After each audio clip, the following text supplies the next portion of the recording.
Hei ja tervetuloa tutustumaan Lean-työkaluihin. Minä olen Paavilainen Janne ja tämä työ on osa tuotanto- ja sisälogistiikan opintokokonaisuutta osana logistiikan traditio-opintoja XAMKissa. Ensimmäisenä tutustutaan 5S-menetelmään, joka on järjestelmällinen tapa parantaa työympäristöä. 5S osa-alueet selitettynä seuraavasti. Ensiksi on sort, eli lajitteluvaiheessa määritellään, mitä työn tekeminen todella tarvitaan. Oli se sitten työkalun tai osia tai laitteita, niin vain päivittäin käytössä olevat tuotteet kannattaa säilyttää. Otetaan esimerkiksi vaikka autokorjaamo, missä on paljon työkaluja ja mahdollisesti sekalaista sotkua.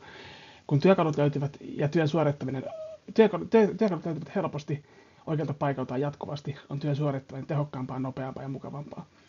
Seuraavaksi on set in order.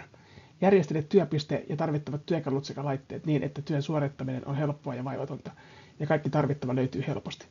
Esimerkiksi kaikki hylsysarjan hylsyt ovat samassa paikassa tallessa koko järjestyksessä ja aina työn jälkeen samaan paikkaan laitettuna, jolloin ne löytyvät helposti ja nopeasti.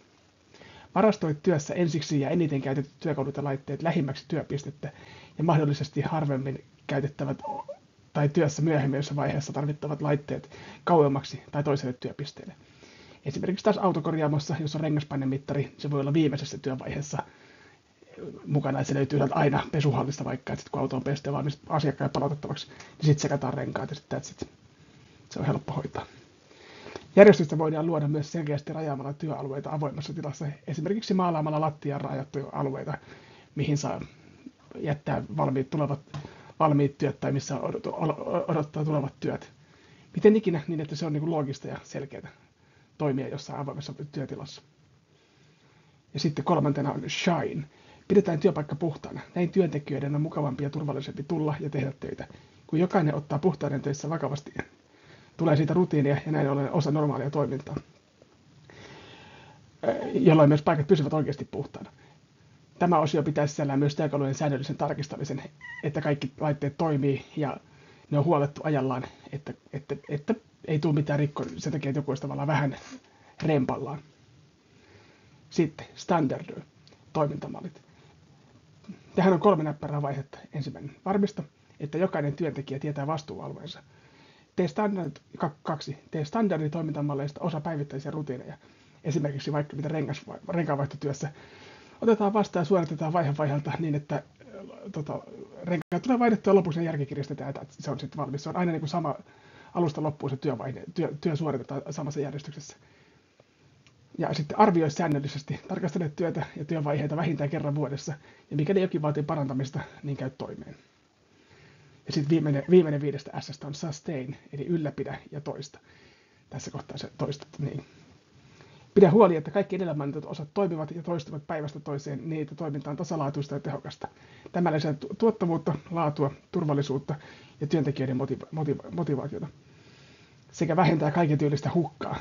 Eli se on oli se sitten hukattua aikaa tai siivoustyöiden muodossa tai sitten hukattuja asiakasmahdollisuuksia vaikka siitä syystä, että tuotanto jostain se takkua, kun menee kaiken ylimääräisen selvittämiseen ja siivoamiseen ylimääräistä aikaa. On tärkeää johtaa esimerkin voimalla. Tässä käytetään esimerkkinä nyt taas autokorjaamoa, että jos johto tulee paikan päälle ja osallistuu vaikka kerran päivässä 15 minuuttia paikkojen siivoamiseen, ja sillä esimerkin voimalla sitten saadaan se toiminta siirtymään niille työntekijöillekin näin. Sitten tulee rutiinia, että kaikki osallistuu siihen oikeasti tekemiseen yhdessä. Kanban Signboard on visuaalinen tuotannon ja työnhallinnan järjestelmä. Kanban hallinnoi, mitä tuotetaan, paljonko ja milloin. Kanban voidaan myös suomentaa JOT, juuri oikeaan tarpeeseen. Tuotetaan vain se, mitä tarvitaan, kun se tarvitaan. Lähdetään käymään tätä esimerkin kautta läpi. Tehdas valmistaa autoja, työpiste A tuottaa osia määrän X, jotka sitten siirtyvät työpisteelle B. Mutta työpiste A ei kannata valmistaa puskurin enempää osia kuin työvaihe B voi järkevästi käsitellä. Tässä Kanban astuu esiin ja määrittelee pisteelle A, sanotaan vaikka määrän 3, jonka tehtyään työpiste A lopettaa valmistamisen, kunnes työpiste B on saanut otettua seuraavan osan A:n valmistamista komponenteista työn alle. Tämä voidaan toteuttaa esimerkiksi niin, että on rajattu alue, missä on selkeästi tila vaikka vain 3 auton korille, ja kun paikat on täytetty, niin tiedetään siinä vaiheessa, että niitä ei tehdä enempää, tuoteta siihen pisteeseen enempää ennen kuin siihen vapautuu taas tilaa. Kanban korostaa tiimin yhteistyötä, jolloin laaja osaaminen nousee arvoonsa. Tuotannon toimivuuden takaamiseksi on käytössä tänä päivänä mieluummin ennaltaehkäiseviä huoltotoimenpiteitä, kuin että odotettaisiin jonkun hajoavan ennen kuin tilanteeseen puututaan, ja tämä mahdollistaa sujuvamman ja ennakoivan tuotannon. Kolmantena on Kaizen, jatkuvan parantamisen periaate. Hyödyt: laadun ja tuottavuuden kehittäminen, henkilöstön sitouttaminen. Kaizen on japanilainen termi, joka tarkoittaa jatkuvaa parantamista. Se voidaan myös ajatella filosofiana tai lähestymistapana, joka keskittyy pieniin jatkuvasti tapahtuviin parannuksiin työprosesseissa, tuotteissa tai palveluissa. Kaizen menetelmän keskeisiä periaatteita ovat jatkuvan parantamisen kulttuuri. Kaizen korostaa, että parantaminen ei ole satunnainen tai projektiluontoinen tehtävä, vaan jatkuva prosessi. Tämä vaatii kulttuurin, jossa kaikki organisaation jäsenet ovat sitoutuneita havaitsemaan ja toteuttamaan pieniä parannuksia säännöllisesti. Kaikkien osallistuminen on yksi Kaizenin keskeisistä periaatteista.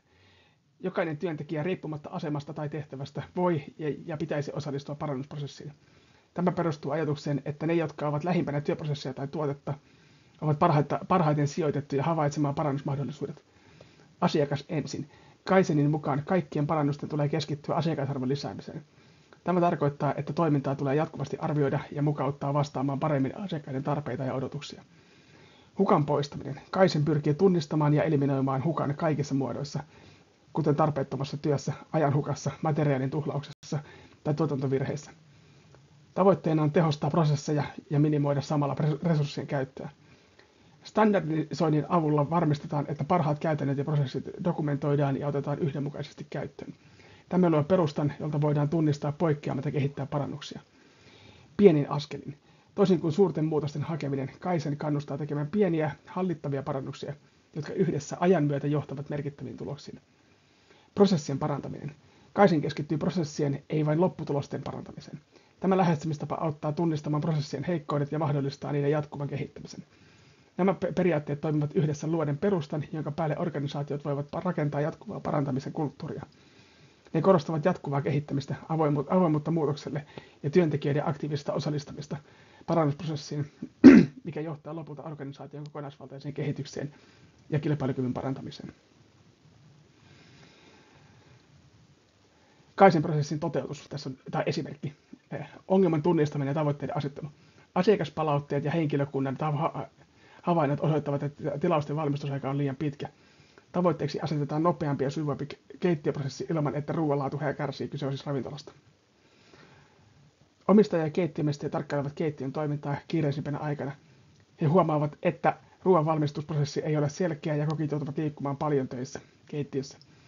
Tilausten priorisointi ei ole selvä ja osa annoksista valmistuu väärässä järjestyksessä. Raaka-aineet eivät ole helposti saatavilla, mikä hidastaa kokkausta. Ja tätä voidaan parantaa niin, että keittiötiimi kokoontuu keskustelemaan havainnoista ja ehdottaa ratkaisua. Ehdotusten perusteella tehdään seuraavat muutokset. Työasemat järjestellään uudelleen, jolloin kokit voivat työskennellä tehokkaasti ilman turhaa liikkumista. Tilausten käsittelyyn lisätään visuaalinen näyttö, joka auttaa kokkeja näkemään selkeästi, mitä annoksia tulee valmistaa seuraavaksi. Raaka-aineet sijoitellaan loogisemmin, jotta niitä ei tarvitse etsiä kiireen keskellä. Ehdotetaan lyhyttä päivittäistä Kaizen-palaveria, jossa tiimi voi jakaa ideoita ja havainnoida uusia parannuskohteita. Ja sitten näitä tuloksia pitää seurata, ja muutosten jälkeen keittiön tehokkuus paranee ja tilauksia valmistetaan nopeammin. Asiakaspalautteet paranevat ja henkilöstö kokee työnsä sujuvammaksi. Tiimi jatkaa säännöllisiä Kaizen-palaveria uusien parannusmahdollisuuksien löytämiseksi.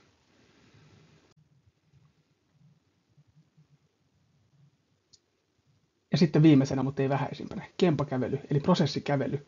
Kempa tulee japanin termistä todellista paikkaa tai arvokasta paikkaa. Eli havainnoi, sitouta ja kehitä. Pieni askeli johdolle, suuri askeli yritykselle. Kempa-kävelyllä voidaan varmistaa, että käytössä olevat ja johtamisjärjestelmät toimivat käytännön työssä silmin nähden. Oli sitten kyseessä myymälä, varasto, tuotantolinja tai rakennustyömaa. Mene paikalle, kuvaa prosessi, havainnoi ongelmakohdat ja kehitä ratkaisu ja jalkauta uudistukset. Tässä se on niin pähkinänkuvassa. Lisäksi voit kerätä palautetta työntekijöiltä antamasi ohjeistuksen ja muokata ohjeistusta käden käänteessä. Kempakävelyllä tarkoitetaan tapahtumaa, jonka avulla johtoasemassa oleva henkilö tekee käyntejä kentällä, missä hänen alaisensa työskentelevät. Kentältä kerätään tietoa mahdollisista uudistustarpeista, tehdään havaintoja ongelmakohdista sekä hukkatekemisestä ja dokumentoidaan nämä kaikki. Tavoitteena on löytää kehittämismahdollisuuksia ja ohjeistaa uudet käytännöt työntekijöille myöhemmin, kun toimiva ratkaisu on löydetty ja tuotu esiin pienemmissä ryhmissä. Tutustu tekemiseen, tunnista hukkatyö, kehitä ratkaisu ja jaa ne työntekijöille. Lopputuloksena työ ja tuotanto tehostuu ja tulos paranee. Ja esimerkki tästä voisi olla sitten logistiikkakeskuksessa toimitusajat ovat pidentyneet ja asiakaspalautteet viittaavat viivästyksiin tilauksen käsittelyssä. Keskuksen operatiivinen johtaja päättää tehdä kempakävelyn selvittääkseen ohjelmien syitä. Johtaja päättää keskittyä tilausten keräily- ja pakkausvaiheisiin, joissa suurin osa viivästyksistä näyttää tapahtuvan. Hän ei lähde etsimään syyllisiä, vaan tavoitteena on ymmärtää tilannetta ja tunnistaa kehityskohteita. Hän kiertää varastohallin ja seuraa työntekijöiden toimintaa. Hän huomaa, että osa työntekijöistä joutuu etsimään tuotteita pitkään, koska ne eivät ole loogisesti järjestyksessä. Pakkauspisteellä näkyy jonoa, koska etiketit tulostuvat hitaasti. Johtaja kysyy keräilijöiltä, mitkä asiat hidastavat työtäsi, miten voimme tehdä työstäsi sujuvampaa. Ja vastausten perusteella käy ilmi, että varaston layout on vanhentunut ja suosituimmat tuotteet ovat kaukana pääreitiltä. Pakkaajat kertovat, että etikettijärjestelmi on usein jumissa eikä raportoidu eteenpäin, koska siinä on vain totuttu, että se on hidas ja huono tulostin. Suosituimmat tuotteiden ongelma ratkaistaan sillä, että suosituimmat tuotteet paikat vaihdetaan lähemmäs keräilijöiden kulkureittejä, pakkauspisteelle tilataan uusi etikettitoimilaite ja prosessiin lisätään varajärjestelmä häiriötilanteiden varalle. Lisäksi työntekijöiden rohkaistaan raportoimaan teknisistä ongelmista jatkossa paljon suoremmin, niin sitten helpottaa, ei tule tämmöisiä pullonkauloja, että jostain ei tiedetä, niin ei voida korjata sitä.